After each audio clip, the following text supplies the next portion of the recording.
walk in, and there's this naked woman laying on a table with like sushi all over her, draped head to toe in sushi, fucking sashimi, tuna, all kinds of every single type of sushi you can imagine. And I'm looking at her, and then she's like looking at me, and I was like, should I have one? And then I thought about it. I'm like, no, it's gross. I'm not gonna eat sushi off someone's body. All right, so this is my book review of Billion Dollar Whale, a book about this guy named Joe Low, who stole a boatload of money, like $5 billion, and then wasted it on partying essentially, in addition to financing the Wolf of Wall Street. So, okay, so basically, this was actually a party referenced in the book, and I actually went to this party because I went to college with this guy, and so basically, what happened was I was working in New York. I was a first year analyst, and then I was going out with a girl who was still at Penn.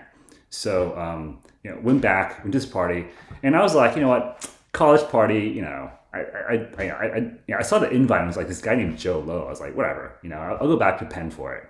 And I was like a hotshot first year analyst. I was like, I've seen all the New York stuff, and so I didn't expect much. Walk in, and I was like, what the fuck is going on?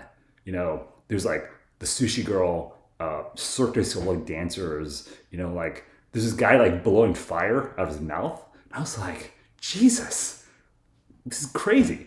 And then I talked to the guy. I tried to talk to him, and what I can remember is that he was really quiet, and he basically didn't have a personality. And so kind of wrote it off, forgot about it, and until this book came out a couple years ago, and I was like, wait, I was actually at that party. So I read the book, and honestly, afterwards, I kind of have this like grudging respect for this guy. Because I thought he was like some kind of like rich, super rich international student who just basically could blow his parents' money on this party, but apparently he actually went into debt to basically throw this party in order to make himself seem like a hotshot, and so he could essentially get credibility and do more things beyond that. And so that was basically his game. He would kind of like Ponzi from like one party to the next, kind of cultivate himself as this mogul, and eventually he basically fooled everyone, including himself, I guess, and then made a boatload of money, partied all the way, and now he's on the run somewhere in China. But the main takeaway from the book I had was that it's like what is the point of all this?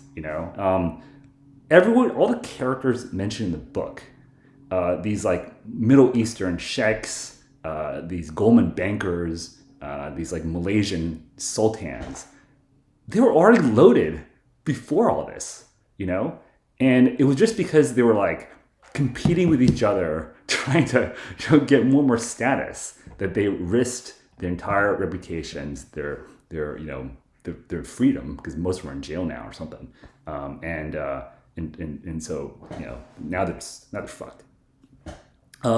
But some of the stuff this guy did was actually pretty ballsy.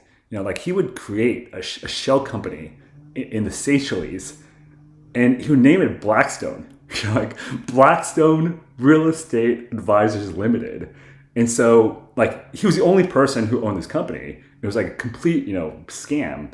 But because Blackstone was like the name of the company, and so if that was an investor in some other company, and if anyone kept looking, they'd be like, oh, that's Blackstone.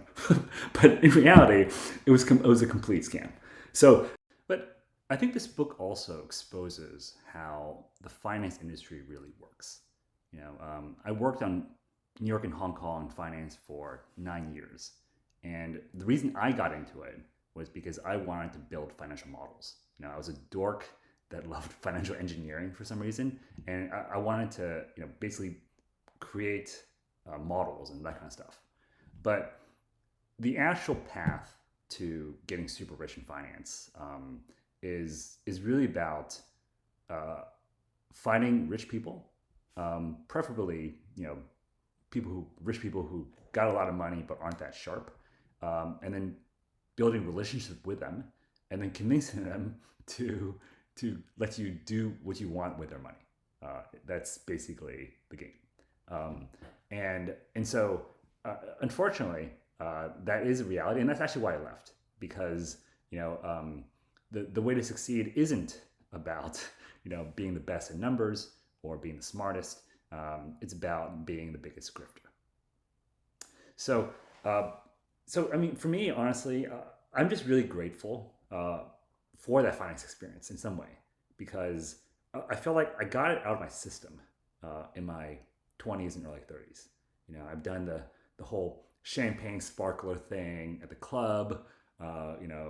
It's had lots of partying, and not quite to this level, obviously, but enough where I think I kind of wised up, and and now I'm still pursuing modeling and numbers and engineering and tech, but basically doing what I enjoy without the excesses of the finance world, and I'm much happier. So, but I highly recommend this book. I highly recommend Billion Dollar Whale for anyone working in finance, honestly, because it really does give you a good picture of how the industry works. And I would recommend for anyone that basically wants to know what it's like, but not get into it. So check it out, and I'll see you next time.